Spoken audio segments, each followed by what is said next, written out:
Shalom Bapak Ibu, selamat pagi semuanya. Terima kasih buat kesempatan yang diberikan pada saya pada pagi hari ini. Saya akan membawakan sharing firman Tuhan yang berjudul Menjaga Lidah. Bacaannya diambil dari Yakobus pasal 3 ayat 1 sampai 12. Natsnya diambil dari Mazmur 141 ayat 3. Awasilah mulutku, ya Tuhan, berjagalah pada pintu bibirku. Ada pepatah yang mengatakan, lidah tidak bertulang. Lidah kita tidak ada tulangnya, tapi bisa mematahkan hati orang. Ya, makanya kita harus hati-hati dengan perkataan. Betapa luar biasanya kuasa lidah. Lidah kita bisa membangun, tapi bisa juga menghancurkan. Betapa lidah kita itu punya kuasa. Yakobus 3 ayat 8. Tetapi tidak seorang pun yang berkuasa menjinakkan lidah. Ia adalah sesuatu yang buas, yang tak terkuasai, dan penuh racun yang mematikan. Jadi lidah itu adalah sesuatu yang buas, yang tak terkuasai, dan penuh racun yang mematikan. Ya, lidah kita ini nggak bisa dikuasai oleh orang lain, ya kecuali diri kita sendiri. Amsal 18 ayat 21. Hidup dan mati dikuasai lidah. Siapa suka menggemahkannya akan memakan buahnya. Bernard Baruch adalah seorang pengusaha muda yang ambisius. Ia mengajak seorang konglomerat bernama JP Morgan untuk bekerja sama dalam usaha pertambangan belerang di Texas. Para ahli geologi melaporkan bahwa proyek tersebut akan menguntungkan meski dengan beberapa resiko. Ya, Morgan sangat tertarik. Sampai tiba-tiba Baruch berkata, Anda pasti pernah berjudi dengan taruhan yang lebih besar dari semua resiko ini. Morgan menatapnya dengan tajam dan berkata dengan nada dingin, saya tidak berjudi. Saya tidak pernah berjudi.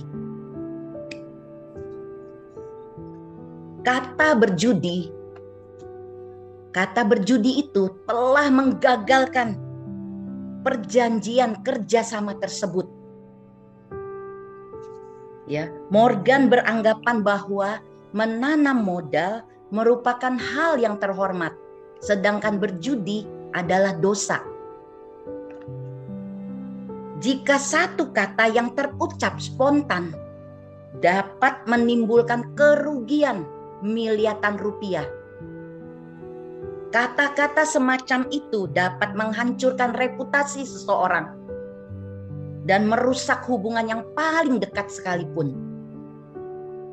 Alangkah bijaksananya bila setiap hari kita berdoa, awasilah mulutku ya Allah, jagalah pada pintu bibirku. Yakobus memperingatkan kita tentang kekuatan lidah.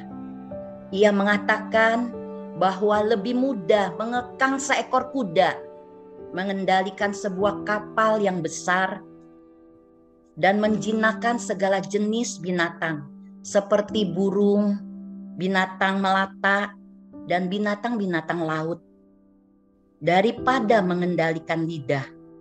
Itu Yakobus 3 ayat 3 sampai 8.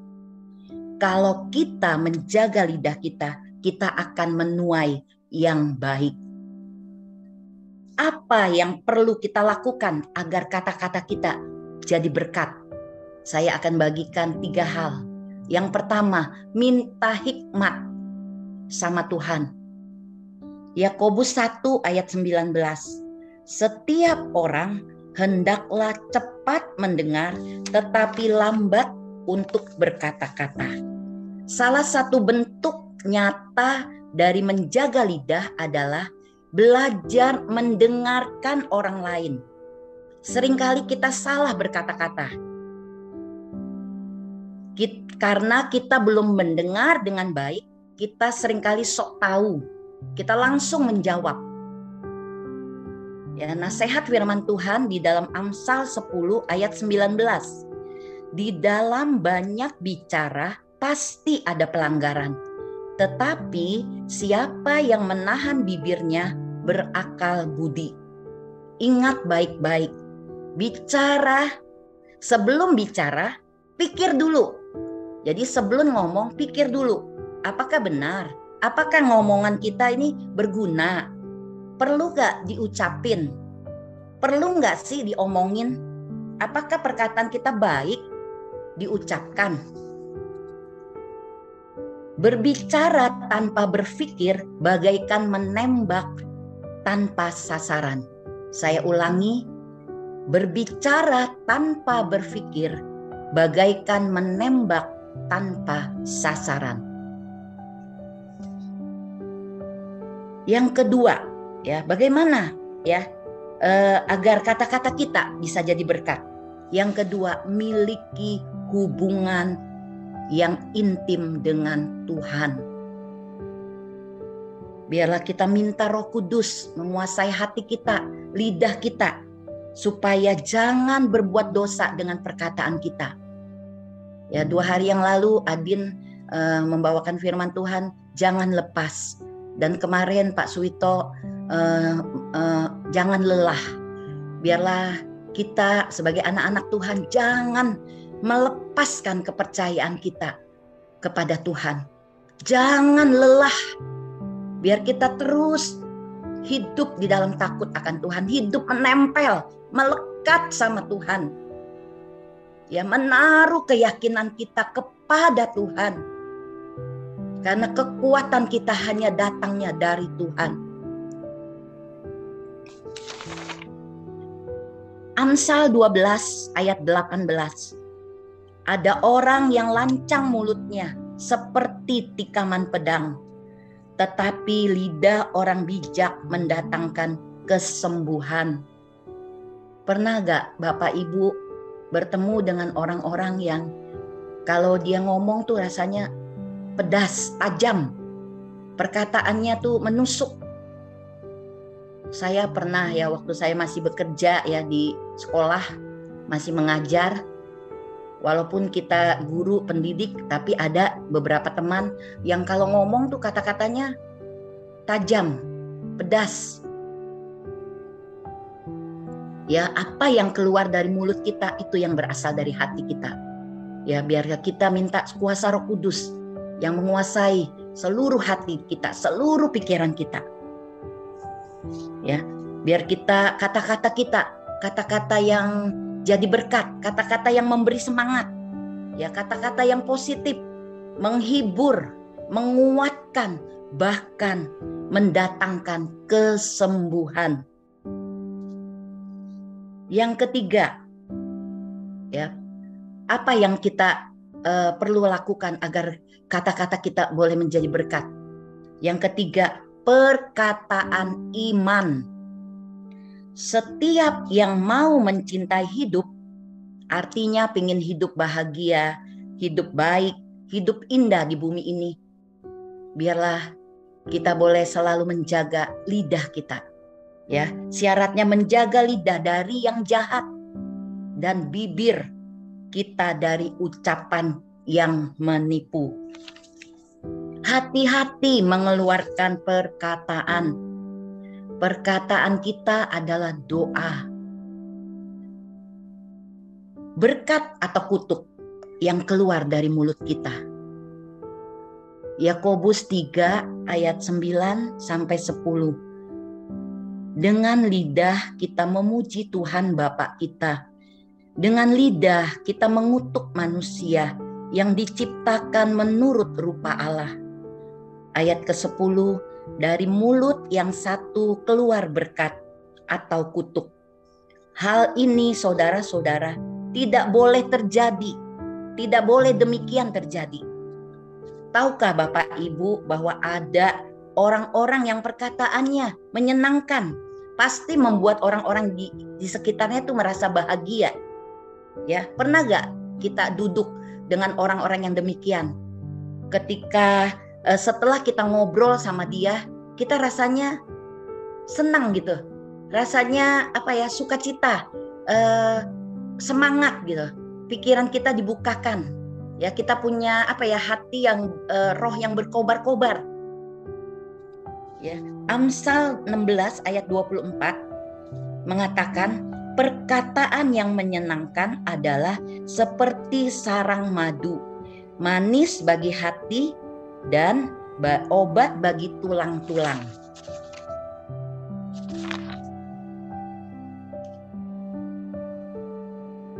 Satu tahun sebelum anak saya ketiga lahir, saya waktu itu masih mengajar. Saya ingat itu bulan Juni. Kita setiap akhir tahun kita ada ibadah kebersamaan guru-guru TK. Semua lokasi, setiap lokasi kumpul di pusat.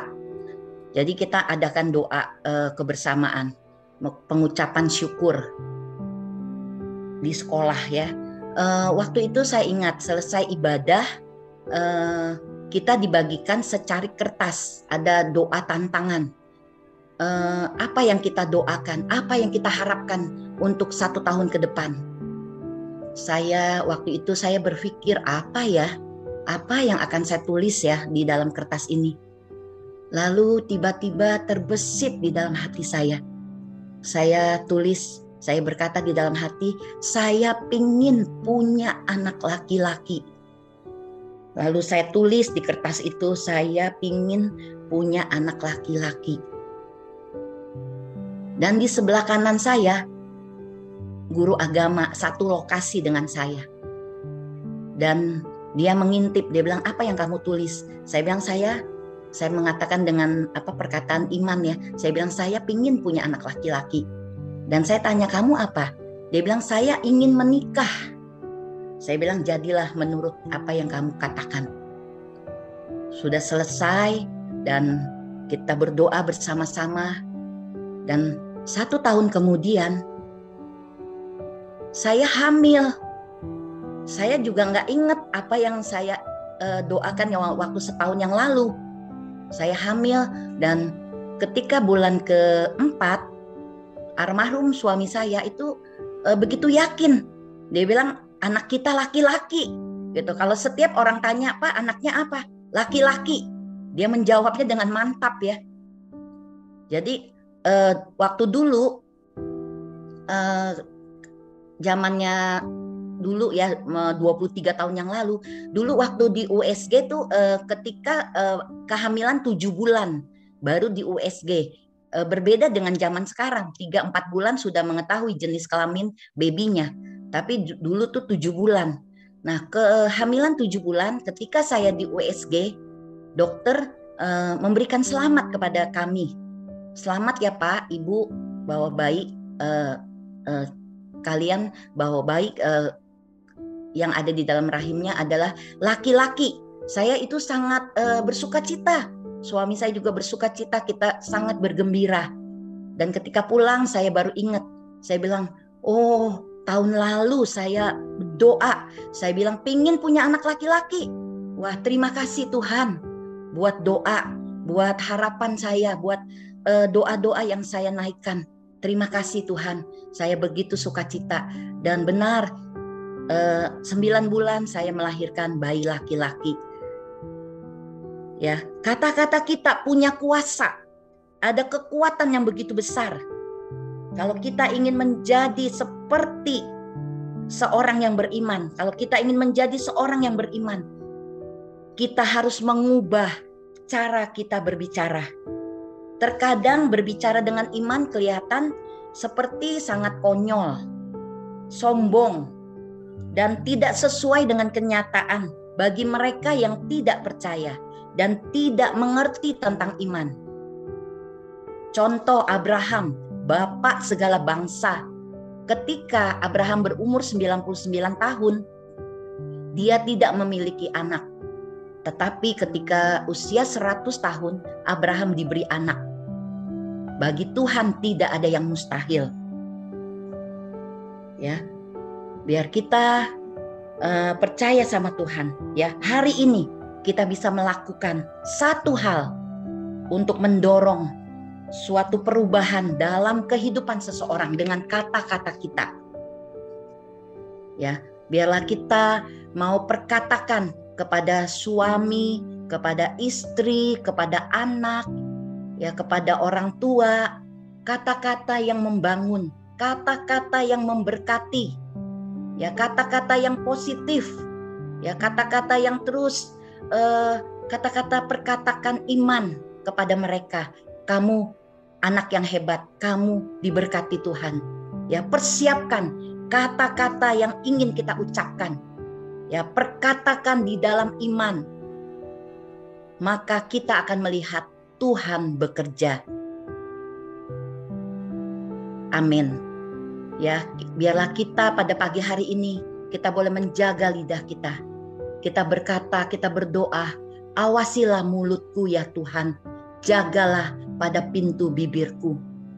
Biarlah kita terus mengandalkan Tuhan, hidup di dalam jalan-jalan Tuhan. Ya, biar perkataan kita, kata-kata kita, kata-kata yang memberkati orang-orang yang ada di sekitar kita.